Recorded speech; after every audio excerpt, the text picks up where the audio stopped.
はい、どうも。オリンピックに合わせて夏休みを取っていたので、毎日自宅で熱く観戦していたアラサムシです。さて前回は M1Mac 周りのデスク環境の紹介をいたしましたので、今回は第2弾として同じデスクの隣にある Windows 環境の紹介をしたいと思います。2本立てにしたのは単純にちょっと動画が長くなっちゃいそうだったんですよね。最初は前回と同様なのでサクッといきますが、デスクは金物さんのラバーウッドのデスクで、モニタースタンドも金物さんのものになります。詳しくは前回の動画もしくは以前アップした紹介動画を見ていただければと思います。ちなみにこのようにモニタースタンドを2つ購入して机上収納の拡張のため設置しております。お次はこちら、デスクの左半分の基幹を担う Windows PC コードネーム31歳になります。こちらは自作 PC 動画で組み立てたものになりますが、その時から割とパワーアップしており、現在の構成はこのようになっております。ゲーム、写真編集、動画の BGM 作成用途として使用しておりますが、我ながらいい塩梅の構成にできているような気がしますが、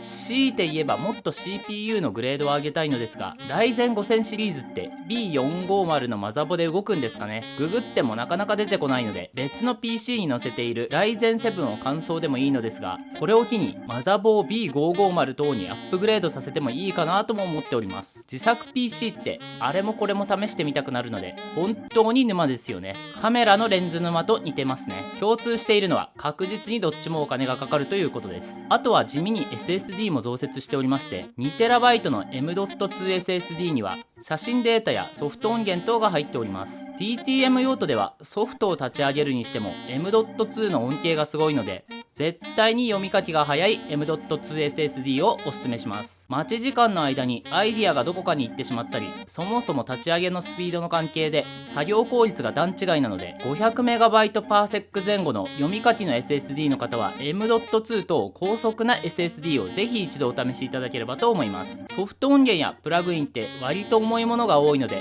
ここはぜひ。さて、この自作 PC コードネーム31歳は RGB で光るようになっていて、眺めているだけでテンションが上がります。マザボ、メモリ、CPU ファン、ケースファン、電源が光るので本当に鮮やかですよね。今後はもう少し内部のパーツを白に寄せていこうと思っておりますので、マザボやグラボもまた購入できるタイミングで追加していきたいと思います。特にグラボは今めちゃくちゃ高くてタイミング的には悪いので、落ち着いたら購入したいと思います。3070や2070スーパーは昨年に定価で購入できたので、マジでタイミングが良かったと思います。世界の半導体不足は本業でもかなり影響があるところなので、なかなかまだ収束しそうにない雰囲気がひしひしと伝わってきております。グラボに限らず半導体が必要な機器全部に影響がありますからね。お次はモニターに行きます。こちら ASUS のタフゲーミング VG259 となります。フル HD の 24.5 型で 144Hz のゲーミングモニターになります。こちらに Windows PC、Switch、PS4 の3つの機器をつないで使用しております。 IPS パネルとなっており、反射が少なく画面も綺麗で使い心地がいいです。ちなみにうちに2台あります。現在では 240Hz や 360Hz ともっと性能がいいものが出ておりますが、私にはちょうどいい感じです。ちなみに私が今一番やっているゲームはスプラトゥーン2なので、もはや 144Hz でも持て余してしまいます。早くスプラ3が出てほしいです。こちらのモニターには注意点がございまして、 PS5 をやる方はデフォルトでは 4K120Hz でのプレイができないらしいです。私としては PS5 は持っておらず、今のところゲームは Steam で購入して PC でプレイすることが多いので特に困ってはいないのですが、ここは注意点となります。ですが間に何かかませれば認識しちゃうらしいので、気になる方はググっていただければと思います。実際にお試しになる場合には自己責任でお願いします。お次はモニターアームのエルゴトロン LX になります。こちら初めて購入したモニターアームなんですが、マジで購入してよかったと思います。モニター下のスペースが効率よく使えるのはもちろん、高さや奥行きの調整がスムーズにできるので本当に便利です。こんな感じでスイースイーって感じで片手で動かせちゃいます。地震が来てもデスクに固定されているので外れる心配もありません。まだモニターアームを試したことがない方にはぜひ一度試してほしいです。 APEX 好きの会社の同僚におすすめしたら早速購入してめちゃくちゃいいって感想をいただいたので、改めて進めてよかったと思いました。お次はキーボードに行きます。こちらロジクールの G913TKL になります。マジでこちらのキーボードはゲームをやるときにも、仕事でメールやドキュメント類を作成する際に文字を打ちまくるときにも活躍しております。こちら当初漠然とゲーミングキーボードが欲しいと思って秋葉のヨドバシとビッグで店にあるゲーミングキーボードを触りまくったんですよね。その中でもダントツで打ちやすくて速攻購入しました。本当に皆さんには一度お店で触ってほしいです。お値段は定価で税込み3250円となり、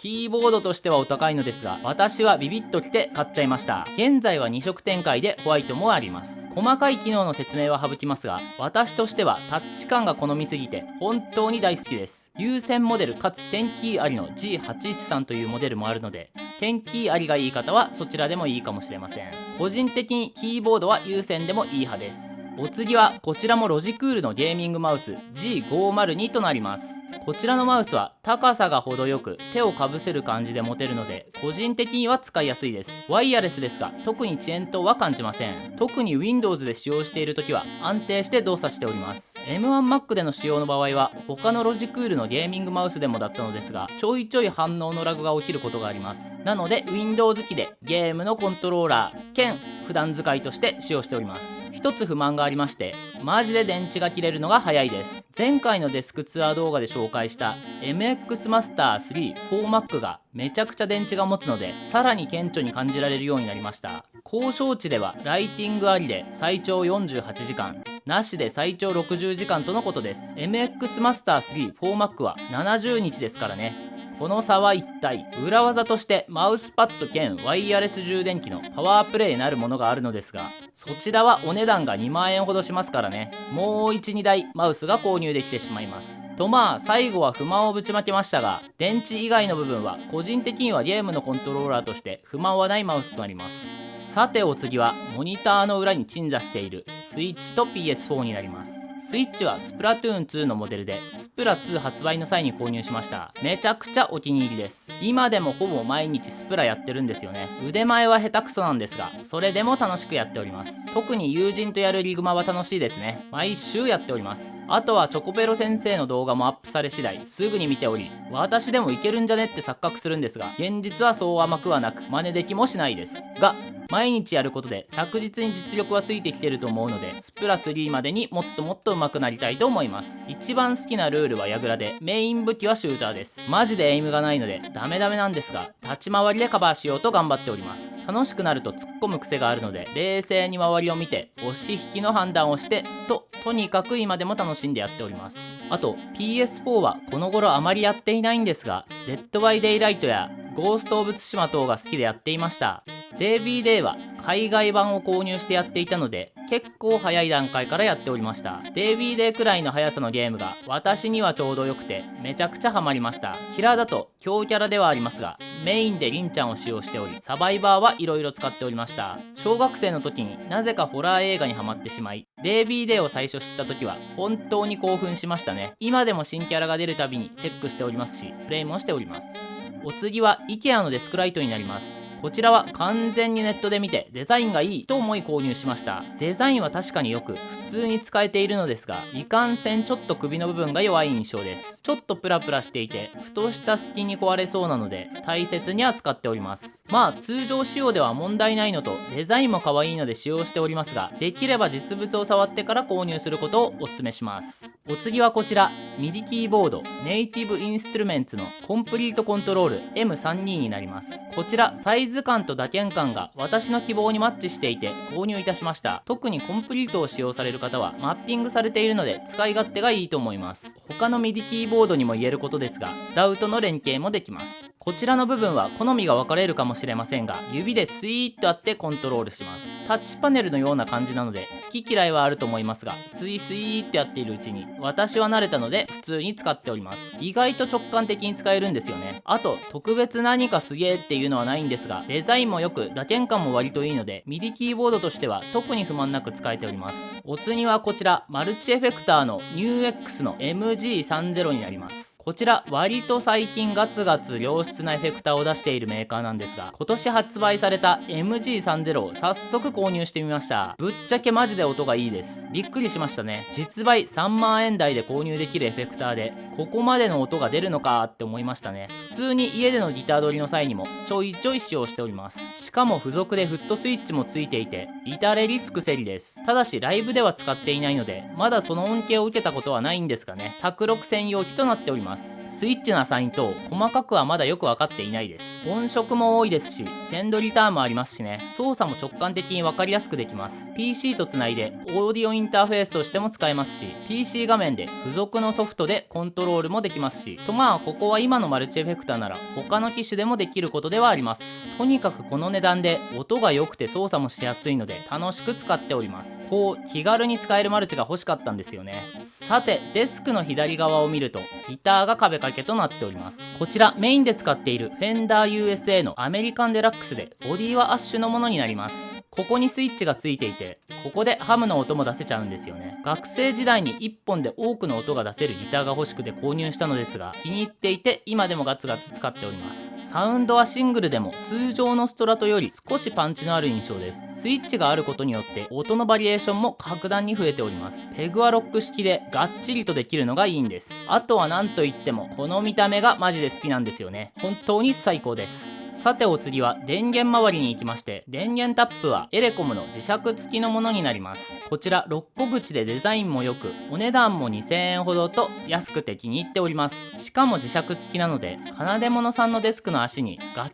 ちりくっつくので電源タップを床に直置きしなくて済むのもポイントです。最後はやっと紹介できるこの2本立ての動画の主役、テレワーク用のノート PC になります。本業の PC なのでモザイクをかけておりますが、仕事の際にはこちらを先ほど紹介したモニターに接続してクラムシェルモードで使用しております。キーボードは G913TKL と Bluetooth 接続をし、マウスは MX Master 3 4Mac の3番に割り当ててペアリングしております。なぜか 4K モニターにつなぐと調子が悪いクソ PC で、先ほど紹介したフル HD の VG2599 に接続しております。モザイクをかけているのでもはやノート PC かも怪しいですが、こちらが今回の動画の主題でもありますテレワーク用の PC となります。もう一度言います。こちらが主役です。このようにテレワーク環境周りにゲームや動画制作環境があって、私のデスクは全然テレワークに集中できないデスクとなっておりますので、真似しないことをお勧めいたします。まあ唯一集中できるポイントとしてはスマホの充電器をデスク上に置いていないことです。